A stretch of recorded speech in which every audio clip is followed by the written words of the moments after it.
The beat of the drums echoes in the pulse beat of the young braves. Salut les joueuses, salut les joueurs, je suis Paul Gara et je suis ravie de vous retrouver pour une nouvelle interview. Aujourd'hui, je suis en compagnie de Peggy Chassenay. Salut Peggy. Bonjour. Alors Peggy, on te connaît parce que tu es autrice de jeux de rôle, mais aussi de jeux de société. Oui. Sachant que le jeu de rôle a une place très importante dans ta vie, et puis tu es aussi autrice de livres. Donc Exactement. On va parler de tout ça ensemble. Tu me disais tout à l'heure en off avant qu'on commence que tu es rôliste toi-même depuis toute petite. Comment tu es venue au jeu de rôle ? Ouais, c'est vraiment les jeux par lesquels j'ai commencé. Moi, après, je faisais aussi des jeux de société en famille, comme la plupart des enfants. Et je lisais beaucoup de livres dont vous êtes le héros, que je dévorais. Et puis, à l'endroit où j'achetais les livres dont vous êtes le héros, un jour, il y avait une boîte rouge qui était rangée avec les livres dont vous êtes le héros, mais en plus grand, que mes parents ont bien voulu m'acheter. Et j'ai commencé à faire l'aventure de cette boîte rouge. Et au bout d'un moment, dans l'histoire, il était écrit, maintenant que vous avez fait l'intro, il faut trouver d'autres personnes pour jouer avec vous. Et moi, j'ai pas trop compris parce que je pensais que c'était aussi un livre dont vous êtes le héros. Et en fait, c'était la boîte rouge de Donjons et Dragons. Et coup de chance, dans mon collège, alors j'étais en 5e, il y avait un club de jeux de rôle. Et du coup, je suis arrivée dans le club de jeux de rôle en disant que moi aussi, je voulais participer. Alors j'étais déjà en retard parce que moi, j'avais Donjons et Dragons et eux, ils avaient déjà Donjons et Dragons avancés. C'est comme ça que ça a commencé, que je suis tombée dans le jeu de rôle. Je devais avoir 13 ans en 5e. Ce qu'il faut rappeler, c'est que la boîte rouge de Donjons et Dragons, donc la première édition, effectivement, contenait une aventure solo. Exactement. Que moi, j'ai dû faire aussi, je ne sais pas combien de fois. J'en rigolais, mais je pense qu'on parle de la même. Il y avait le fameux monstre rouilleur dedans qui détruisait tout ton équipement quand il te touchait, et ça, c'était vraiment horrible, quoi. Donc, Alors, je me souviens pas du monstre rouilleur, mais je me souviens d'avoir été bloquée dans mon aventure parce que le livre te disait maintenant il faut d'autres personnes. Et moi, j'avais pas, je savais pas ce que c'était que le jeu de rôle, j'avais pas compris ça, quoi. Et donc, quand t'arrives au club de jeux de rôle, c'est plutôt, il y a plutôt des garçons, des filles, ou c'était quand même déjà très masculin comme, Non, c'était très masculin. Il a fallu attendre très longtemps pour que je joue avec d'autres femmes, en fait. D'accord. Notamment pour avoir des parties maîtrisées par d'autres femmes, c'est pas arrivé avant mes 20-25 ans, je pense. Alors, c'était quand même, c'est toujours un milieu très masculin. Alors, ce qui était marrant, par contre, que c'était le club était fait par la prof de maths qui était une femme. Mais avec des élèves, les participants, plutôt les garçons, quoi. Ouais. Et qui jouaient facilement, qui ont accepté facilement de jouer avec toi, parce que, moi, j'ai eu le cas de garçons qui voulaient pas jouer avec les filles, en fait, au lycée. Non, moi, j'ai jamais eu de problème. Après, dans les différents clubs où j'ai été, j'étais souvent la fille. Mm-hmm. Mais j'ai jamais eu j'ai toujours été bien acceptée. Et donc tu joues à Donjons et Dragons, c'est ta première incursion dans le jeu de rôle. Après, c'est Oui. un jeu auquel tu joues encore aujourd'hui ? Non, pas du tout. En fait, déjà c'est des règles trop lourdes pour moi. Et puis les univers d'Heroic Fantasy, c'est vrai que j'ai tellement joué dedans que je suis un peu lassée. C'est plus des trucs qui m'amusent. Et j'ai très peu joué finalement à Donjons et Dragons. L'univers médiéval fantastique dans lequel j'ai les plus joué, c'est plutôt Warhammer et après Ars Magica. Ouais. Ars Magica, j'ai beaucoup joué. C'était un jeu qui était intéressant parce que il y avait déjà un peu cette notion où les joueurs participaient à la construction de l'univers. Parce que dans Ars Magica, on joue une guilde de magiciens et il y avait toute une partie où les joueurs étaient vraiment force de proposition pour construire une guilde. Il y avait plein de choses. C'était pas juste des scénarios en fait.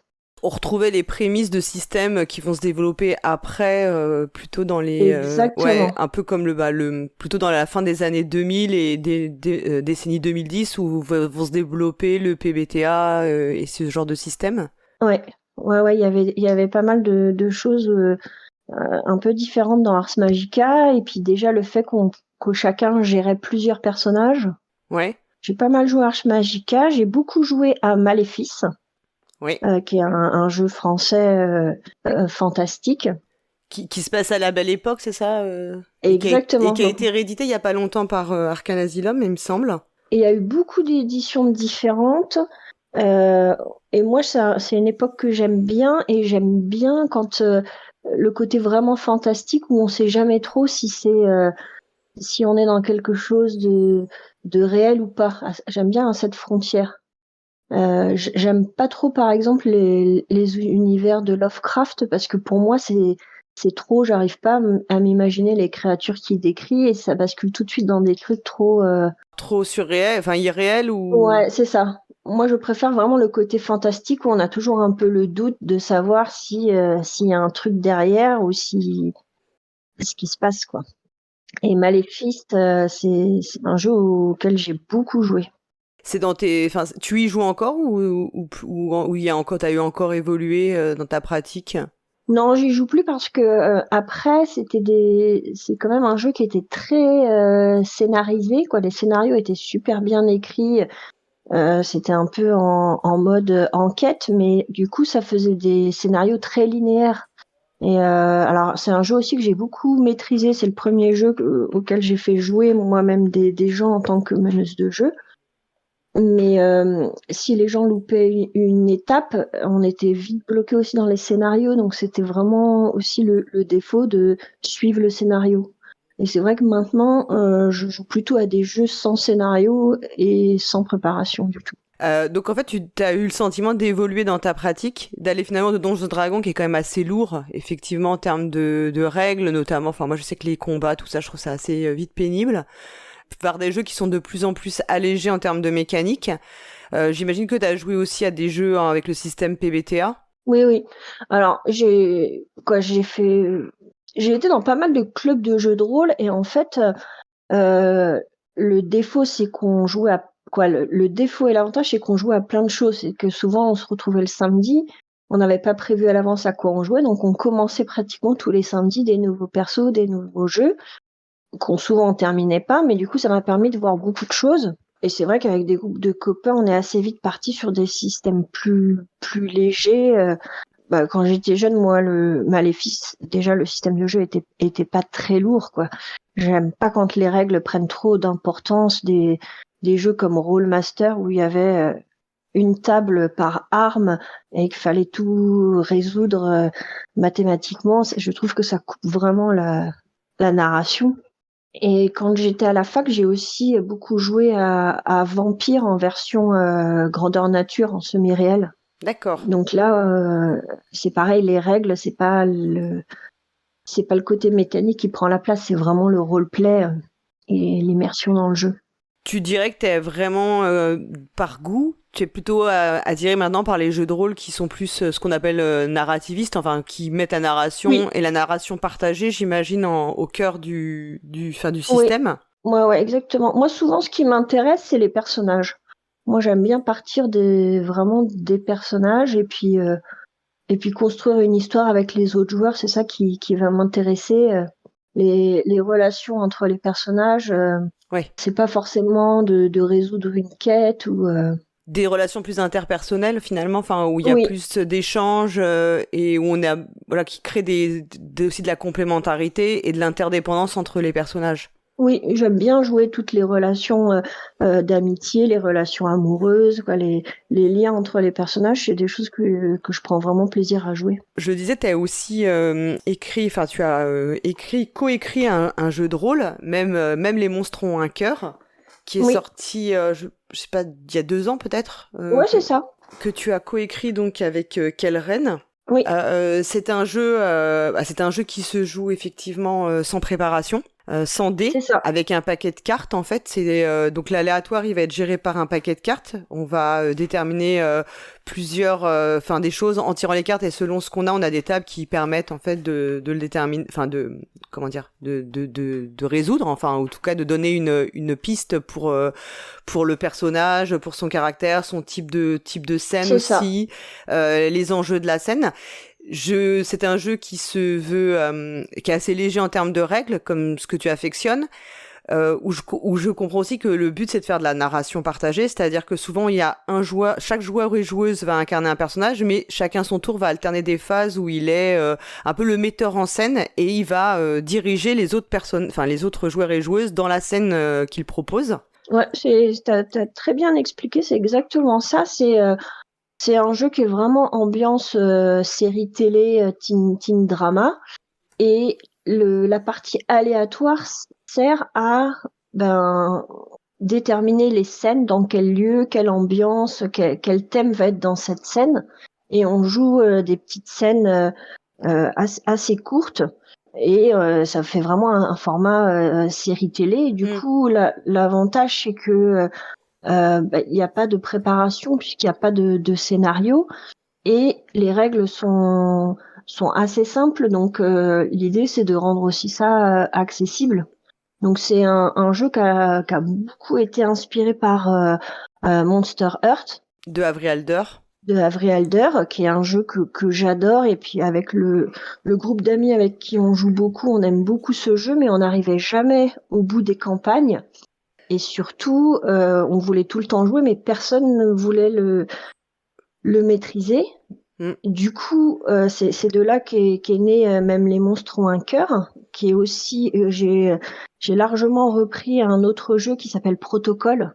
D'accord. Le système des scènes et des cartes vient de Protocol, qui lui-même vient de Fiasco. Oui. Voilà, l'idée c'est vraiment d'avoir des jeux tout prêts sous forme de scénettes. Et à la base, Même les monstres, je l'avais fait pour qu'on joue avec notre groupe d'amis quand on voulait faire du Monster Heart, mais que personne voulait s'y coller. Et puis on a joué. Et puis au bout d'un moment, Kalren m'a dit on va le sortir ton jeu parce que il est bien, il tourne, ça peut intéresser des gens. Et donc lui, il est auteur et éditeur de jeux. Et voilà, du coup, c'est comme ça qu'on a sorti le jeu. Parce que dans Monster Hearts, qui a 2 versions, et la V2, elle est, enfin, il y a eu un financement participatif là pour qu'elle sorte en français chez Lapin à Marteau. Monster Hearts, donc, qui est le jeu de Avery Alder, c'est un jeu qui est encore avec un système PBTA avec une meneuse de jeu. Exactement. Ce qui n'est pas le cas de, effectivement, Même les monstres ont un cœur. Ça reprend un peu le même setup que Monster Hearts, c'est-à-dire souvent c'est des personnages adolescents qui vont avoir des archétypes, comme tu l'as dit, de séries télé, très inspirés aussi par Buffy ou des univers comme Twilight. Enfin, j'imagine que c'est les inspirations. Oui, c'est ça, du Teen Wolf, toutes ces séries. Et où on sait que souvent la monstruosité est un prétexte à explorer aussi l'évolution de l'adolescence, en fait les changements de l'adolescence. Enfin, c'est souvent en parallèle, c'est une sorte de une parabole, enfin une allégorie un peu de ces modifications. Ensuite, Avery Alder, je sais pas, est-ce que c'est une grosse influence pour toi aujourd'hui? Est-ce que tu t'intéresses toujours à son travail ou? Oui, moi j'aime beaucoup ce qu'elle écrit. J'ai beaucoup joué aussi à Une année de répit, The Quiet, alors qu'elle présente pas d'ailleurs comme un jeu de rôle, qui est présenté plus comme un jeu de société narratif, qui est un jeu dans lequel on construit une carte géographique. Alors c'est dans un monde un peu post-apo, et on va poser des éléments sur cette carte géographique, et ensuite on tire là aussi des cartes à jouer qui vont nous poser des questions, et on joue un groupe et on va écrire un peu l'histoire de ce groupe.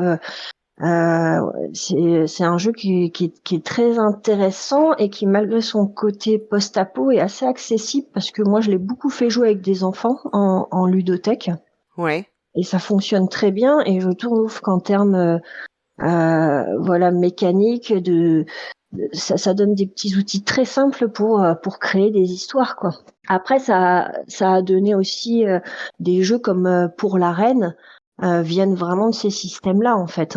Oui. On a un paquet de cartes, on tire une carte, ça correspond à une question, et on construit comme ça une petite histoire sans vraiment avoir un personnage ou quelque chose de plus figé comme on a dans le jeu de rôle classique.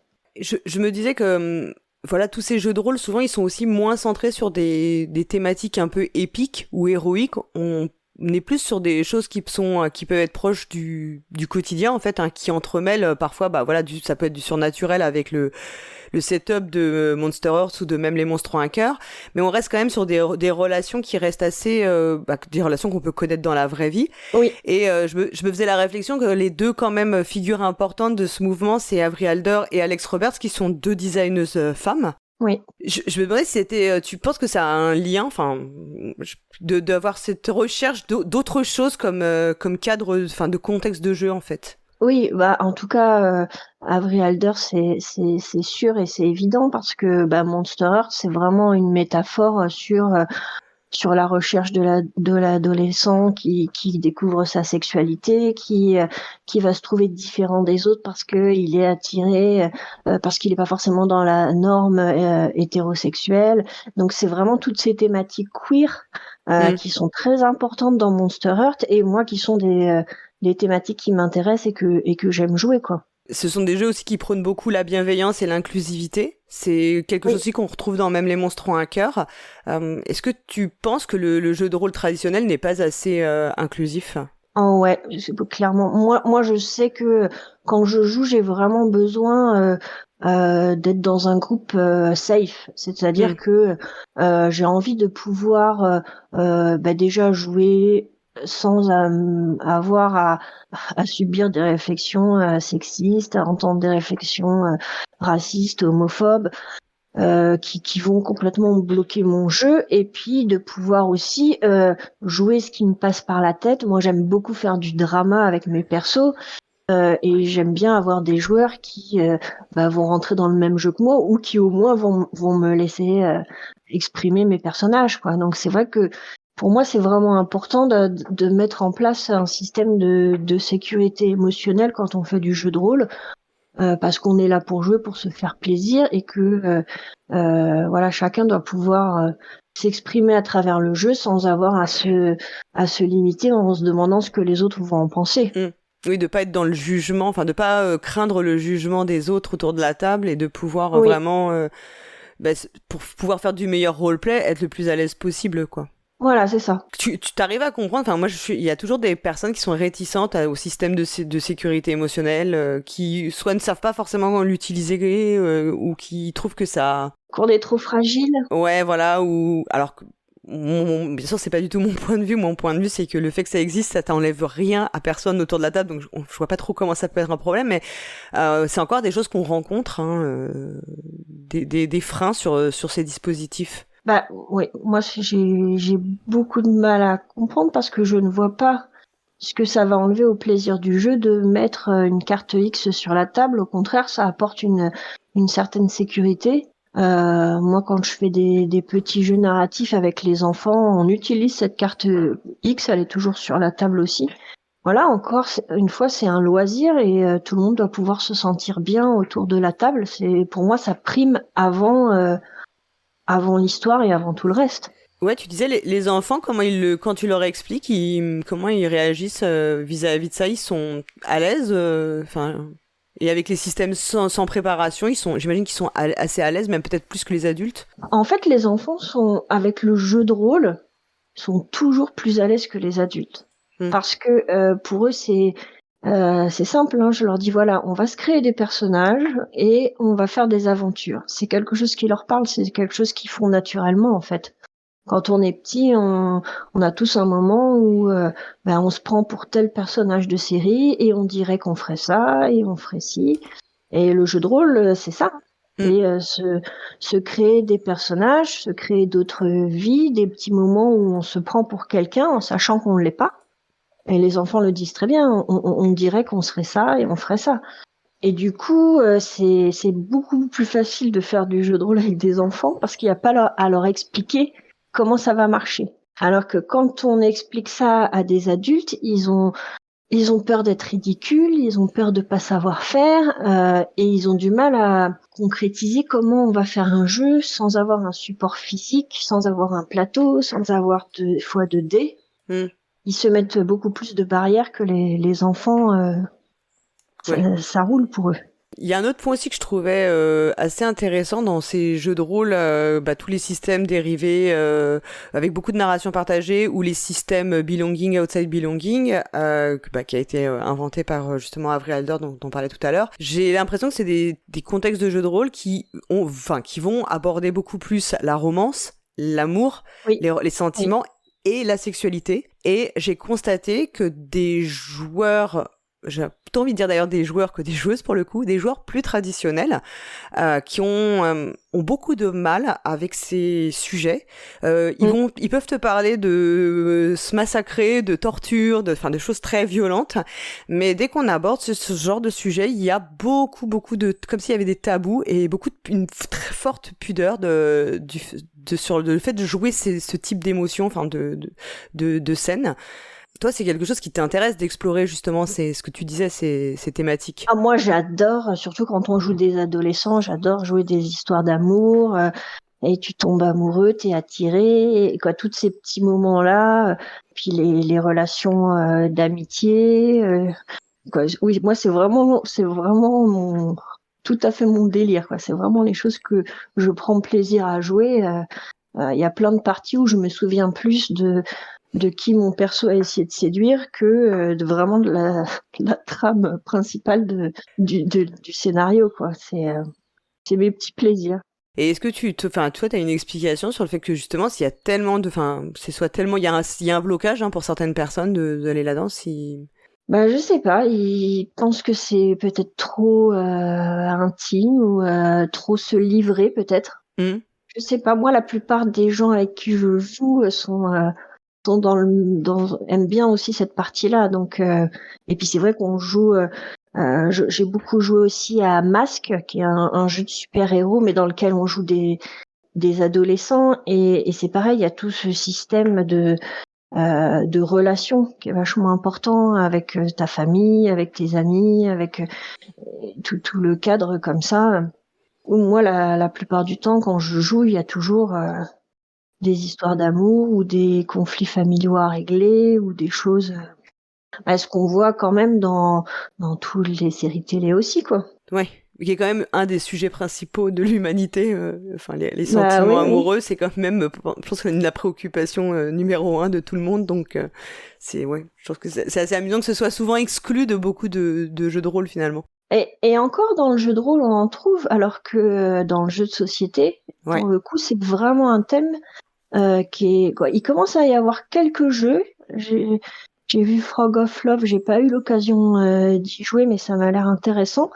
Mais des jeux de société qui abordent la romance ou l'amour, alors que dans le jeu vidéo, par exemple, il y a énormément de jeux de narratifs où on fait des petits jeux de drague, quoi. C'est des thèmes qui sont hyper développés dans le jeu vidéo.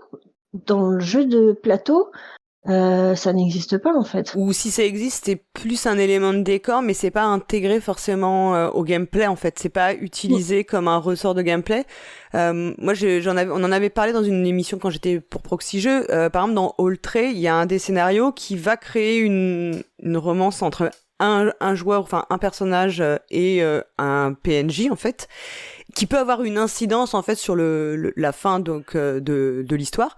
Alors Alltray, c'est un jeu de plateau mais qui est un jeu de société qui est inspiré d'un jeu de rôle, donc c'est peut-être aussi ça l'explication. C'est le Grumpf, c'est pas très étonnant que c'est des sujets aussi qui l'intéressent, je pense. Donc. Et c'est vrai qu'il y a peu d'exemples. Et justement, toi, tu es aussi, je l'ai dit, autrice de jeux de société. Alors, est-ce que tu te considères comme autrice? C'est pas de la mécanique. Est-ce que tu es plutôt scénariste pour jeux de société, que c'est comme ça que tu te qualifierais? Alors, je dis autrice, mais techniquement, oui, sur les jeux sur lesquels j'ai travaillé, je suis scénariste. J'ai travaillé sur Time Story et Cartaventura, et du coup, dans les deux jeux, j'ai pas du tout fait la partie mécanique. J'ai fait le scénario et les textes. On va revenir rapidement sur Time Stories, pour lequel tu avais fait le scénario Asylum, qui était le scénario qui était dans la boîte de base, je me souviens que tu avais dit que tu avais été inspiré par Maléfice pour écrire ce scénario. Oui. Et qui donc n'était pas au départ le premier scénario, puisque je crois que c'est La Prophétie des Dragons que Manu Rozoy avait écrit. Exactement. Et que en y jouant, tu avais eu envie d'écrire un scénario et que c'est comme ça que Asylum était né. C'est ça, c'est que en fait, Manu est un ami avec qui j'ai fait de longues campagnes d'Ars Magica, hein, qui vient aussi du milieu du jeu de rôle. Et puis quand il m'a fait tester Time Story avec la prophétie des dragons, j'avais adoré. Et quelques jours après, je lui avais dit, il est super ton jeu, j'ai bien envie de te faire un scénario. Donc au début, il n'était pas du tout de question de l'éditer ni rien. C'était un jeu qui faisait vraiment comme ça. Et du coup, voilà, j'ai eu l'idée d'Asylum, mais c'était pour qu'il puisse un peu tester sa mécanique de jeu. Et comme Asylum avait un scénario plus simple que la prophétie des dragons, il est parti sur Asylum pour continuer de développer Time Story, parce que du coup, les règles ont aussi beaucoup évolué en même temps. Et puis, après, voilà, quelques années après, grosse surprise, c'est mon scénario qui était dans la boîte. Dans la boîte de base. Exactement. Ensuite, on parlait de Carte Aventura Versailles, qui est donc dans la gamme Carte Aventura, donc c'est Thomas Dupont en fait qui a créé la mécanique, donc qui est chez Blam, qui est sorti il y a pas très longtemps. Je pense il y a 4 mois. Oui, il est sorti en fin avril. Fin avril. Et dans ce scénario, justement, tu explores beaucoup les relations amoureuses. Oui. Aussi le travestissement, puisque on incarne une jeune femme, Julie, qui selon les situations peut choisir de s'habiller en homme ou en femme, donc on est à la cour de Louis XIV. Oui. J'imagine que dans les inspirations, il y a Le Chevalier de Maupin, qui est un film aussi de Bolognini, je pense, c'est ça, avec, je vais pas retrouver son nom, Robert Hossein et Catherine Spack, oui. Où on avait cette idée du travestissement et du... Julie d'Aubigny est un personnage historique. En fait, il y a très peu de choses dans le scénario qui ne sont pas des faits historiques. Alors après, il y a beaucoup de choses sur Julie d'Aubigny où on ne sait pas si ça fait partie de ce qu'on appelle la légende ou si ça s'est vraiment produit. Mais ce qui a été assez incroyable quand j'ai fait des recherches sur ce personnage, c'est que je trouvais plein d'anecdotes. Et à chaque fois, je renvoyais un message à Thomas pour lui dire « Elle a fait ça, c'est incroyable, il faut qu'on le mette dans le scénario ».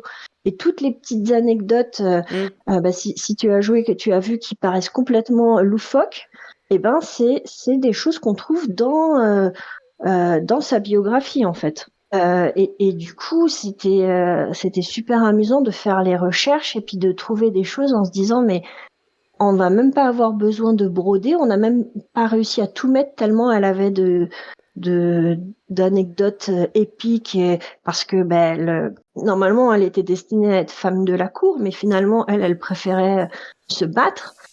Et du coup, on a voulu faire un scénario assez épique. Il y a aussi de la romance, il y a de la bagarre, et tout ça, ce sont des. Il y a des moments de sensualité, qui sont évoqués en tout cas. Ah chouette, si ça ressort.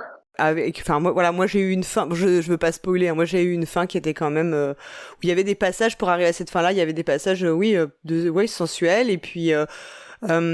Pas forcément qui sortait un peu des sentiers battus de ce qu'on voit effectivement classiquement, donc ça c'était très très cool. Pour moi ça faisait déjà un peu partie du genre KPDP d'avoir de la romance. Oui. Et en plus c'est des choses qui m'intéressent moi dans les histoires, voilà, j'adore les petites parties de séduction, les histoires d'amour, donc j'avais envie de mettre ça dans le scénario.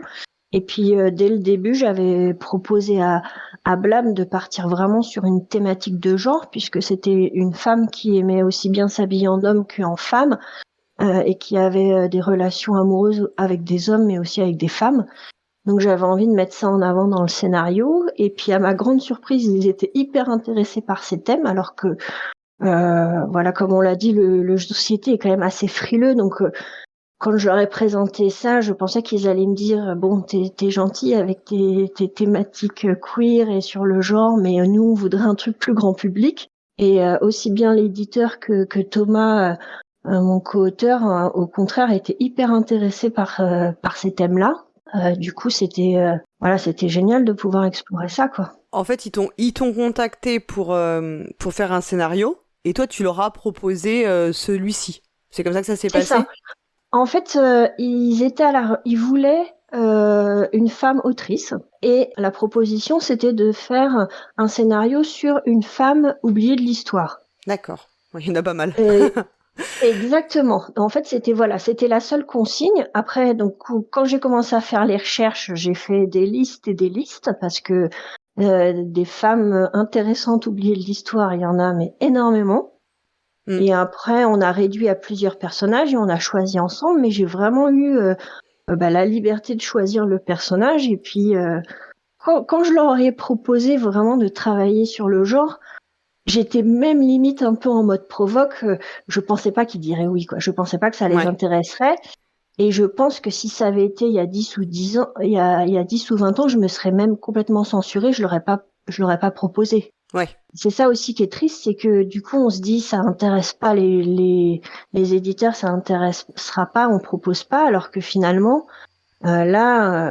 j'y suis allée un peu au culot et puis du coup, au contraire, ils étaient très intéressés et ils ont vraiment soutenu cet axe-là, quoi. Après, d'un point de vue technique, quand tu écris, tu as déjà en tête qu'il va y avoir 5 fins différentes. Comment tu crées les embranchements? Parce que le jeu est rejouable, il y a 5 fins possibles. Oui. Donc il faut quand même que tu agences l'histoire, le scénario, de façon à ce que il y ait vraiment des embranchements différents avec des chemins possibles et que pour la joueuse qui va rejouer, il y ait le sentiment de faire presque une nouvelle aventure depuis le début, quoi. Même si le démarrage est le même, on a le sentiment vraiment de vivre une nouvelle aventure. C'est ça.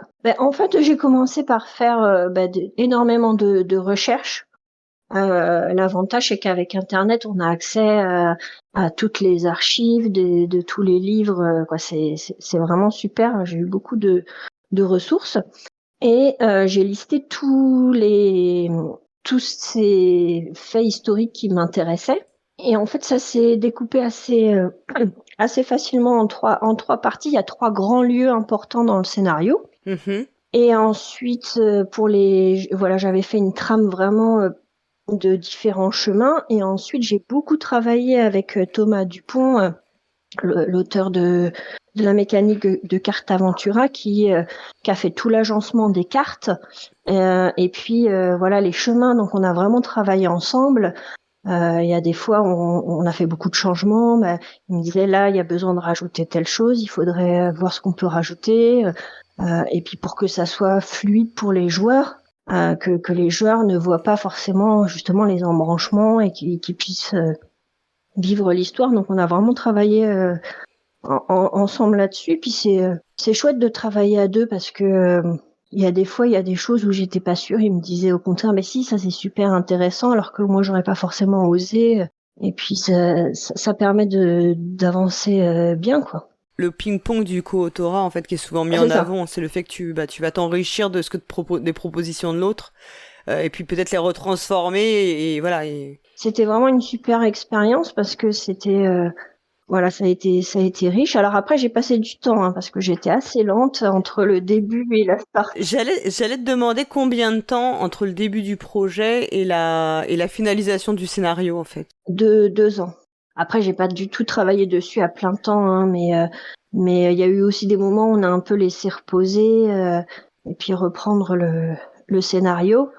Les recherches aussi, sur Carte Aventura, il y a un énorme travail de recherche parce que comme c'est un jeu historique, moi je suis pas du tout calée en histoire, donc j'avais aussi peur de dire des bêtises, donc je vérifiais tout, quoi, les plans de Versailles, les petits détails pour pas que ça sorte les gens de l'immersion. Oui, et t'as d'ailleurs un petit livret historique qui est dans la boîte également, qui rappelle comment la cour du roi Soleil, qui revient sur Julie d'Aubigny, sur les mœurs de l'époque. En fait, t'as pas mal t'as une petite documentation, et souvent ils ont des conseillers, ils travaillent avec des conseillers historiques. Là, par exemple, c'est le conservateur des bibliothèques de Versailles qui a été sollicité. Donc, il y a vraiment cette volonté de faire quelque chose qui est ancré quand même dans une réalité historique et pas complètement imaginaire. Oui, c'est ça. Il y a le conseiller historique qui vérifie tout. Puis c'est vraiment là le conseiller qu'on a eu, quelqu'un de très pointu. On était content parce que les seules choses sur lesquelles il était pas d'accord, c'était vraiment des petits détails sur la date à laquelle monsieur était au Palais Royal. C'était la seule chose qui bloquait un petit peu dans le scénario. Et puis au moment du vernissage, on l'a rencontré, il nous a félicité en fait. nous a dit que la plupart des films historiques et séries historiques étaient moins exacts que notre jeu. Donc, voilà, on était très fiers. C'est un beau compliment, ouais, franchement. Ouais, on était très fiers. Tu envisages d'en faire un autre de Cartaventura? C'est dans les projets ou pas? J'aimerais bien. Après, je m'y suis pas encore collée parce que voilà, j'ai pas mal d'autres projets à côté. Là, je voulais finir ma trilogie au niveau roman. Et puis j'ai aussi des projets de jeux de rôle que j'ai depuis longtemps dans les tiroirs que j'aimerais bien aboutir. Mais oui, le système Cartaventura m'a beaucoup plu. Et puis travailler avec Thomas et avec Blam, ça a vraiment été une belle aventure.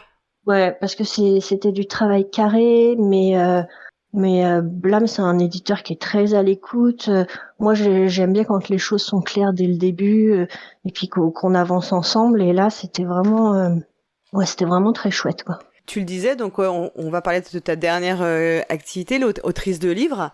Donc oui. tu as publié, je mettrai dans le billet le lien aussi vers le site pour trouver tes livres. Donc il y a Des ados, de l'amour et des monstres. Il y a 2 tomes. Oui. Les ombres et Vivre avec. Tu reprends tes thèmes de prédilection. Exactement. En fait, pour tout te dire, j'ai toujours aimé m'inventer des histoires. Hein. Je suis quand même rôliste, donc j'ai toujours plein de personnages dans ma tête.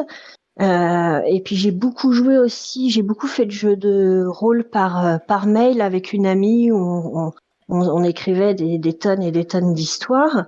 Et puis au moment du Covid, du confinement, j'avais plus tellement comme tout le monde, j'avais pas tellement d'activité, la sensation que tout échappe, et je me suis dit, ça fait longtemps que je veux écrire un livre, je vais écrire un livre.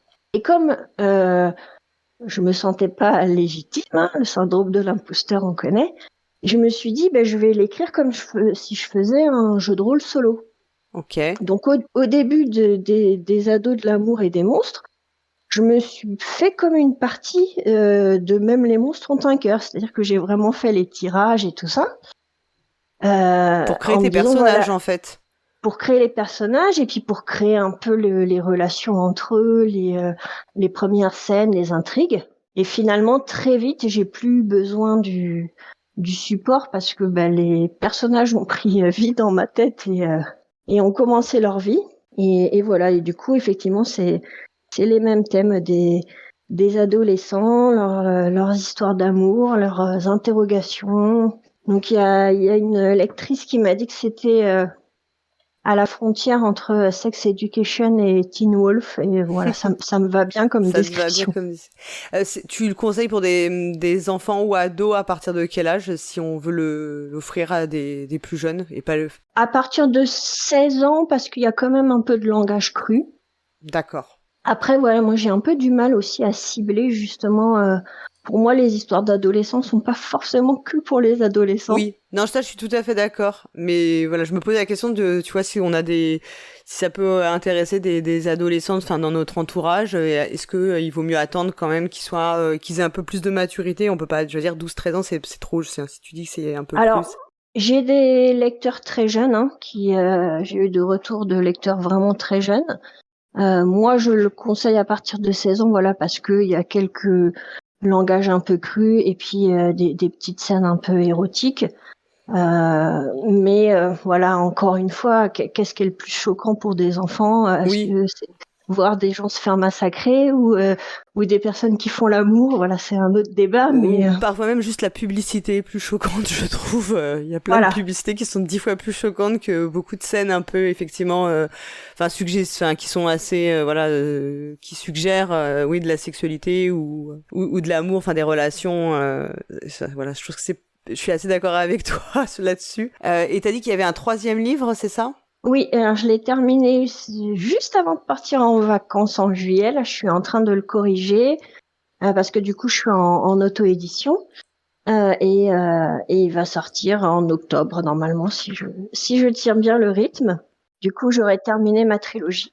Donc auto-édition, ça veut dire que comment ça fonctionne exactement? C'est Tu payes toute ta poche, c'est ça, tous les tirages Non, et tu justement, ce qui est très bien, c'est que avec la plateforme Amazon, c'est Ouais. Amazon KDP, pour les auteurs, on n'a aucun investissement à faire. C'est-à-dire que c'est un peu comme sur Lulu. Quoi. Moi, j'ai beaucoup d'amis auteurs jeux de rôle qui utilisent la plateforme Lulu.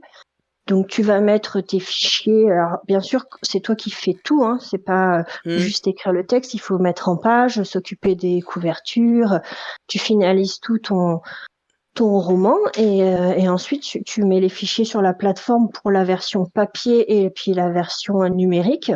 Et quand les gens commandent, c'est de l'impression à la demande. D'accord. Le gros avantage, c'est que à part le temps et puis les illustrations, si je paye une illustratrice, j'ai pas d'investissement, j'ai pas d'envoi ni de stock à gérer. Si quelqu'un reçoit un livre qui est abîmé, c'est Amazon qui gère tout. Du coup, c'est plus rassurant financièrement. Oui, tu t'engages pas une somme fixe au démarrage sur laquelle t'as aucune perspective de rentrer dans tes fonds, quoi. En tout cas, même, je dis même pas gagner de l'argent, je dis au moins te rembourser.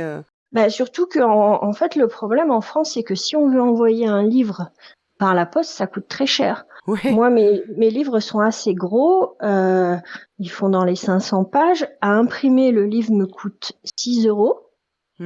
Et à envoyer, il me coûte 7,80 €. D'accord. Ouais, donc voilà. Du coup, c'est aussi pour ça que je passe par la plateforme, parce que sinon, je suis obligée de répercuter ces coûts-là sur les lecteurs et que ça leur revient après très cher, quoi, pour un livre. Effectivement. En fait, il y a plein de pays d'Europe où quand on envoie des livres, ça coûte 1 ou 2 €. Il y a des lois spéciales, mais c'est pas le cas en France, malheureusement. Tu as d'autres projets après d'écriture de livres ? Oui, j'ai en fait les personnages, une fois que je les ai en tête, ils ont du mal à me quitter, donc j'ai beaucoup d'idées d'histoires dérivées de personnages secondaires qui sont déjà dans ces romans que je vais sûrement écrire. Il y a quelque chose d'autre que tu voudrais ajouter ou sur tes projets à venir ou... Non, je crois pas. J'espère aussi avancer du côté projet jeu de rôle pour pouvoir en sortir d'autres. Toujours avec Kelren ou... Oui. Ouais. Ouais, toujours avec Kelren. C'est un ami, puis c'est quelqu'un avec qui je suis en confiance. Voilà, je sais que je peux écrire ce que je veux, puis qui me dira aussi ce qui va pas et ce qui va. Voilà, on bosse bien ensemble. Ok, super. Bah écoute, on suivra ça. Enfin, moi, je suivrai avec un super intérêt parce que voilà, j'aime beaucoup aussi même les monstres ont un cœur. Je trouve le jeu vraiment top. Merci. Je te remercie beaucoup d'avoir accepté de cette interview. Et puis, je te souhaite plein de succès pour le futur et au revoir à tous les auditeurs et auditrices. Merci beaucoup. Au revoir et jouez bien.